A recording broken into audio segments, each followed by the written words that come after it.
We never sleep for the past 1 week because of Tinubu tax reform bill when they send go National Assembly. Tinubu say this bill go must get through even when governors and some other men don't come out come talk say make you withdraw this bill. Say no, say this bill must go National Assembly.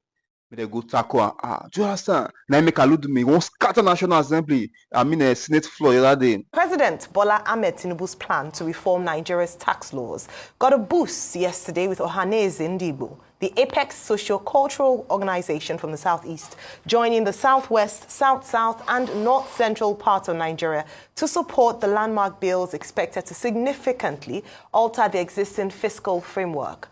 Wading into the debate on the much-talked-about proposed legislations, Ohaneze Ndigbo, in a statement issued by the Secretary-General of the body, Okechukwu Iziguzoro, noted that the bills represent a transformative opportunity for the rejuvenation of small, medium enterprises and the enhancement of the fortunes of Nigerian workers. But the controversy over the 4 tax bills continued yesterday, with former Vice President Atiku Abubakar, however, urging federal lawmakers to prioritize equity and inclusivity. All right, Rufai, this conversation is going nowhere anytime soon until there's some sort of resolution, but it's important that we continue the conversation and, most importantly, educate people as to the details of the tax reform bills and the benefits or otherwise of it. But your take on this story about the Ohaneze Ndigbo. And I like the debates. I'm one up for the debates. Ohaneze Ndigbo gets it because a part of that bill says businesses that are not making up to 50 million naira, Yes. will be given exemptions of taxation, which is only best for small businesses at a time like this. That bill also talks about harmonization of all the taxes. The numerous taxes given to business, there's just going to be one tax called the development tax. Then the government can separate whatever it's going to do. Tawe Yele was saying that there are over 40 different bills. Taxism. No, 40 different bills for setting up things, institutions and things like that. That's where they are going to get the money from was to tax the already existing tax structure. And that's why you have money for saying that's why you have 2% education tax, blah, blah, blah, and all of that taxes. And the nation can't move forward when you have multiplicity of taxes. So all of that will be put in just one development tax, probably about 4% iteration. And from there, the government can take what it wants. See, we know the bone of contention. What's the bone of contention? VAT. There are over 200 proposals in that tax bill. The northern region is not against those 200 proposals. The only one they are against is the tax, VAT tax. Why are they against it? Because a certain area there talks about derivation. The threshold of calculation of taxation for derivation will bump up to 60%. And if the derivation is based on consumption, they feel it's going to be problematic for them because they do not provide a lot of consumption. Who are the big VAT payers in this country? MTN, Dangote, and the likes. But this tax bill also talks about the fact that it's not going to have the headquarters effect any longer. That, okay, take for instance, you buy a recharge card and they are saying, no, they're going to bill it to the headquarters where MTN has their headquarters. It's going to go to the area where this recharge card is being consumed. So you can equally spread that money. For full clarity on this, I think I want the FIRS to do something. In this projected tax proposal, the FIRS should please try to develop proration of amounts that will be paid to each state in this new tax regime based on pre-existing tax numbers or amounts received from VAT, so that they can even see the empirical figures. Maybe that would also make the argument even better, so that they can see for themselves that there's not going to be any much disparity. The other part of the argument that for me that's not a non-starter is the fact that Lagos is going to benefit more. Lagos have always benefited more in VAT prior to this time, even with the current tax system. So that's not an argument. Areas that you have more consumption obviously will benefit more. So let's stop. But I think if the FIRS should even do the numbers, let's see the empirical numbers of how much states will get with this new tax projected numbers. Then I think it should deepen the conversation. But it's up for it. I'm for this tax bill. It needs to pass one way or the other. Okay. We spent the better part of last week up to the weekend discussing this same subject, the 4 tax bills proposed by the executive arm of government. And we reached the conclusion last week up to yesterday on another program, This Day Live, that as Senator Ighodalo Kalu put it yesterday, that these tax bills are progressive. As we argued during the week, that these tax bills, the reforms are long overdue. And that what the federal government has done in these bills will promote competition, because states will now collect sales tax relevant to their consumption, relevant to 60% derivation, and they're given that all kinds of interpretation, whether it's the VAT bill or the tax administration bill or the Nigeria Revenue Service bill, which seeks to create another body different from the FIRS, and then the Joint Revenue Board bill. We reached the conclusion also that this will in fact generate competition among the states, make the states perhaps more productive, because if states only collect VAT on what they consume, not on import, not on export, not on international services, then they will need to look inwards a little bit more. So as a bill, it's in order. But the question here that we have seen is that you can present a bill without necessarily managing it well. This bill was taken by the executive to the National Assembly. This is the second leg of the analysis now, beyond all the theorization and analysis of the content that we did last week. Before presenting it at FEC, before consulting the various stakeholders. In other words, when you are proposing a bill that is this important, you have to merge executive arrogance with political intelligence. Merge executive arrogance with political intelligence. Because most of the people who are complaining, they are saying, oh, Tinubu has brought this because he wants to give advantage to some states of the Federation, Lagos, Bayelsa, Oyo, and the Federal Capital Territory. They are not looking at the details of the bill. In fact, many of the people commenting on this bill are speaking out of mischief and ignorance. They have not read the bills. The few ones that may have read the bills do not even understand the content, because there wasn't enough time for negotiation. You recall that when we were in government, the Jonathan administration wanted to introduce the Sovereign Wealth Fund. Now, the meaning of a Sovereign Wealth Fund is that the country should save for the rainy day. All the governors kicked. They said, oh, you are taking this money from what we are entitled to. Well, nobody wants to save. In fact, some of the states went to court. But the government had to go through the process of consulting, of negotiating, before it was possible to establish the Sovereign Wealth Fund. What I think now has to be done is that perhaps we will not be at this situation if the Oyedele Committee on tax policy and fiscal reform policy had been allowed to have public hearing. We could have, all this debate we're having now is after the fact. Perhaps we could have heard the debate earlier. Maybe perhaps the federal government could also, within its own operations, have allowed the debate. But that debate should still happen, because now we say they say there's going to be a public hearing. There should be, an interplay of ideas. Those who do not understand the bill, those who have been mischievous, all of them should be allowed to understand the bill. Because I see a lot of mischief, I see a lot of ignorance, and in Nigeria it's very difficult to manage mischief and ignorance. The missing link that has to be corrected is the political intelligence part of it.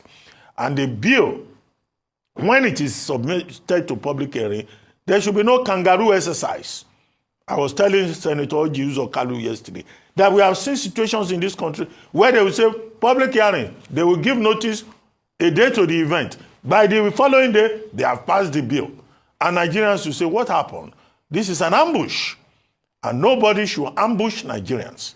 All opinions should be considered. As for the northern youths blaming people, maybe the public hearing will give them an opportunity, and create an opportunity for others for inclusion. Ohaneze, Ndigbo has spoken well, and it shows that Ohaneze understands the bill, but there should be discussions. Yes, so I think discussions ought to be ongoing, and very importantly, all the stakeholders should have adequate information so they are able to make informed decisions. I think there's also a danger of people coming out to speak without understanding the details of the bills. I say this because a number of governors, stakeholders have granted interviews and in some instances are misleading the public.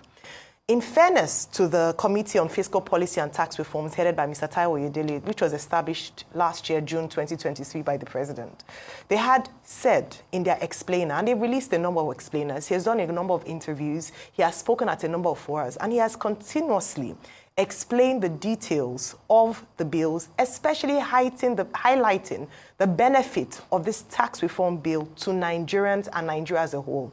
So it's either, number one, the governors who are opposing this are deliberately trying to, are deliberately not wanting to understand, or perhaps just ignorant, and then they should get their assistance on economy, or perhaps economists or experts to break it down to them. But very simple. Go, whether it's on X, on his Instagram page, interviews he's conducted, Mr. Oyedele has done a very good job at trying to break down, especially highlighting benefits. Also, he reported in one of his explainers that the committee comprised of over 80 individuals from all walks of life across the 6 geopolitical zones of Nigeria, government institutions included, organized private sector, trade associations, professional bodies, youth groups, students, and that they ensure that gender balance was a thing. So when you hear some of his interviews, he talks about his engagement with some of the governors, especially governors where they felt, or states where they felt they might find some form of resistance or bottlenecks, Lagos being the center. In fact, he said that he thought that pushback would come because it seemed like a lot of the revenue would be coming out of Lagos State and being spread states which should benefit from these tax reforms are the ones who are coming out to oppose it. Beyond that is the sharing formula. So what he has said in his explanation as well is that whereas the current sharing formula, according to the current tax system, is 15% going to the federal government, 50% going to the state, and 35% going to the local government area.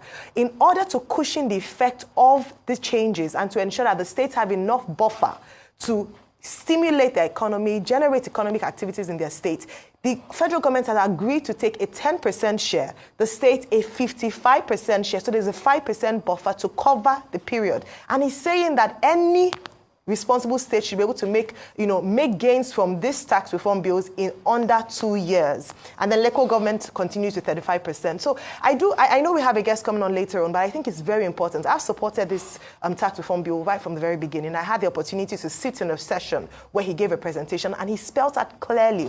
I mean, especially because of the consideration of the low-income earners in Nigeria, small businesses in Nigeria, which we have advocated for a number of times. But this is normal. When there's change, usually the first response from people is resistance, because people resist change naturally. But I do believe that a continuous engagement, reading up on the facts, and not misleading the public on the information as provided by the committee is very critical at this point. Everyone should do their research, read about it. It's out there. Information is there. We've discussed it extensively here as well, and we will continue to discuss this. Change, good change, is important for this country to move forward. Let's move on to our next story. Arise News correspondent Nkechi Nana emerged winner in the television reporting category of the Diamond Award for Media Excellence, otherwise known as the DAME Awards, on Saturday night. Arise News got all 3 nominations in the category of the award, which is the 33rd edition and was held in Lagos. Here are the details. A gathering to celebrate all that is excellent in the Nigerian media ecosystem. It is the Diamond Awards for Media Excellence, popularly called the DAME Awards, held in Ikeja, Lagos.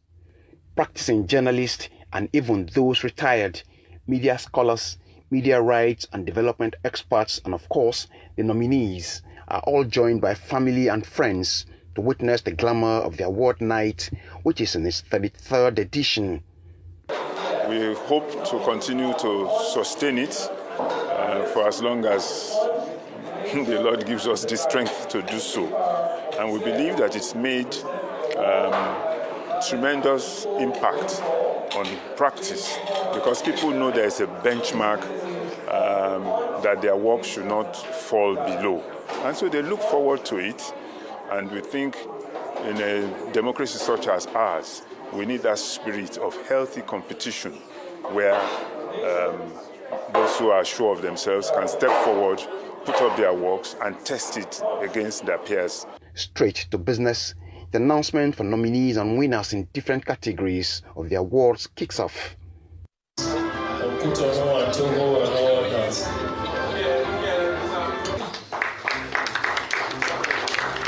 look at the camera. Congratulations. Cheers, applause as journalists who had put in the work in their different beats in the past year get recognized and rewarded for their hard work.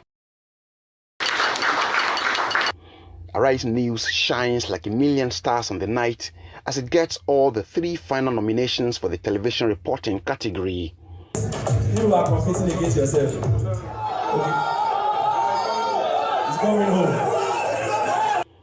And home, it indeed comes. Around custody rights for this influential figure. To comprehend the link, we must rewind to the beginning of this year, providing you with an immersive journey into the events that have defined the nation's economic trajectory in 2023. For a beautifully produced report on the plight of Nigerians owing to the Naira swap policy of the Central Bank of Nigeria in 2023, Nkechi Nana emerges the winner of the category. Ovieteme George, the second runner-up, and myself, the first runner-up. And Arise News, the biggest winner of the night. And I'm just so happy and I'm grateful. I was the only woman nominee in all the categories, and I think it's just right that I won. But I'm happy, and I'd like to thank all the other nominees, Ovieteme George and Tokumbo as well. They did an amazing job. Not just the award, but what you are able to address with your reports in present-day Nigeria. I'm still feeling a bit sad that the fire is still raging in that community in Ondo State. Nothing has been done yet. So we'll sustain the advocacy. That's the beauty of it. We don't we package reports to affect society positively. And so when the awards come, who am I not to take?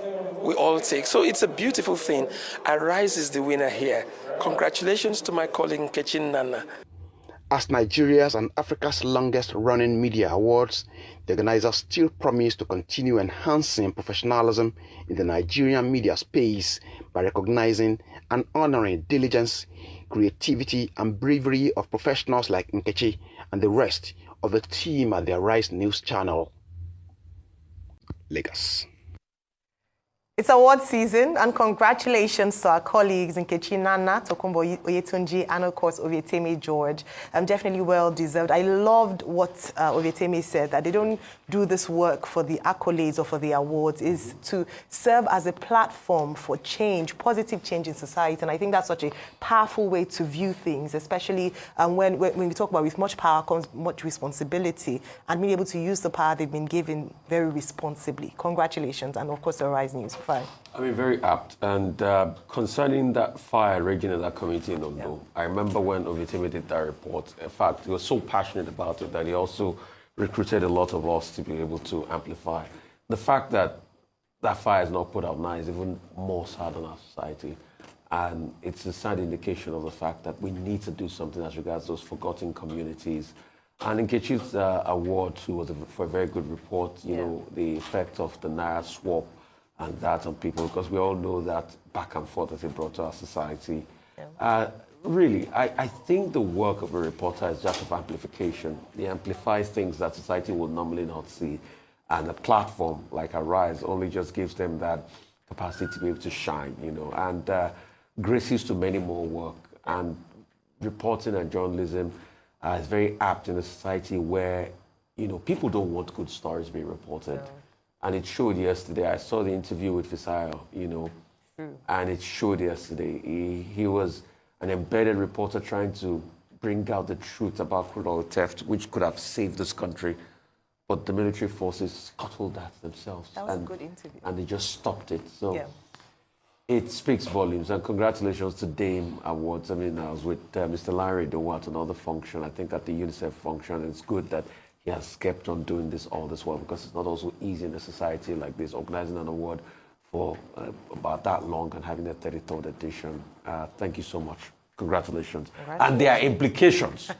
Well, so, Ovieteme fish from Bayelsa. Fish. Let me begin by congratulating Mr. Lanre Idowu, a very sound professional who has spent his entire life in journalism, a man who is one of the great products of the Department of Mass Communication, or generally the University of Lagos. Let everybody claim the glory of the University of Lagos, and who has done very well in journalism, and who has distinguished himself with his Diamond Awards for Media Excellence, which has been there.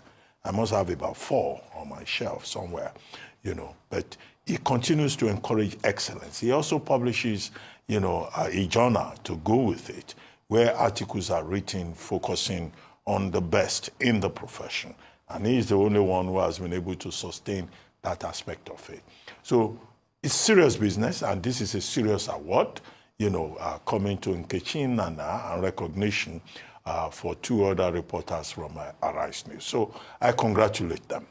Now, what I take from Ovieteme George's comment is the point he made about it's Arise News that is the winner. Now, I think about 8-9 years ago, nobody even knew Arise News. Nobody knew the station. An effort was made to build this station, to, put it up. We were looking for influencers, put the station. So the Arise News itself is a product of commitment, hard work, teamwork. Some other personality will talk about teamship. And that is why I keep saying that the reward for hard work, now back to back, almost every week, almost on a monthly basis, Arise News is winning awards. Even people who came last year, 2 years ago, they are winning awards. It's because of, the excellence, the tradition of distinction, of hard work that is here, in this environment. So congratulations to that. So the award is for everybody in Arise News, from the chairman to the makeup artists to the people who clean up the space where we operate on a daily basis. So this victory is ours. But we need to continue to work harder. We need to continue to remain committed. More people will come, new people will come, but people must know that there's a tradition of excellence and commitment that is around here that they must remain committed to. And in that regard, Ovieteme George, Tokunbo Yetunji, and Nkechi Nana have gone out there to represent us very well. News correspondents, because there's emphasis here on news. And there are persons who believe that Arise News is truly of international standard, because we have a team that is committed to excellence, including Matthew, who is looking at me, saying we are the ones who put you people out there. Congratulations to all of us. Congratulations to everyone, especially those who are behind the scenes. And we don't get to, because for any report to come out, of course, a lot of people are involved in it. The editor, the cameraman, and everybody involved in that production. So truly, they are the faces who receive the awards. But every single one who's working tirelessly behind the scenes deserve the accolades. And of course, our viewers who continuously support the work that we do and make sure that we show up correct. Because if not, we get criticized for it. But Dr. Abate, I have a question for you. So if everybody is, this win is for everybody, who is responsible for implications? I think that's a very important. You have implications. You won the Gleam Award. Let me ask. Hang on, wait, please. Let me ask Dr. Abate this question, because it's very pertinent. No, I want to ask you to this question. You won the Eloy Award, Best TV Personality. You won the Gleam Award over the weekend, Best TV Personality. So you have 2 implications. Don't ask about it. Do your own first. No, but it's for all of us. There are many pending implications. So Dr. Abate, who is responsible? If all of us are the makeup artists, Matthew, everybody, who is responsible? The individuals are the ones who projected us. So the individuals that have won awards, they should come and provide the implications. Even you have any implication. You won award Friday. You promised to do, you didn't do. I've been winning awards since 1985. We don't. See, that's why your implications should represent a number of years. Everybody here have won award. But the tradition, no, please, let me say something better. Please say it. But the tradition which you put down is implication. I'm no longer putting down any tradition. So you are the I withdraw the tradition. tradition. No. So when is your time? Let people do their professional Don't work. let it spoil under you. Do your implication. Ayo, you do your implication. No, it's not spoiled. You will and spoil. we get together. Friday. Doctor, I don't like it too. TGIF Friday. TGIF. I'll follow the producer's lead. He said he did his with Suya. Oh, yeah. So I'll add Bolly to mine. Okay. So, all right. What is that? It's Bolly and fish. That's below the belt. Do you know the song about Bolly? No add guguru and ekpa to it. This tax bill, the talk say now the way you consume now you go to get VAT. See no free meal again for the northerners. Now made the northerners the verse. I say this tax now what you produce, that is the value of what you consume now you go get as benefit. You understand? So next thing I make the northerners they usually knock war. Say this tax bill must not skate through. But President Tinubu say no, it is time to restructure, to reform the tax. Say for the past 10 years they never check our tax bill. Understand? So the northerners they provoke because they don't really get better thing, you understand? And now we they survive them. But like the Buga they tell us say that they get Nigeria. You understand? But relax. What I like Tinubu be saying, he get the clout to couple anybody, anyone couple. You know they fear anybody.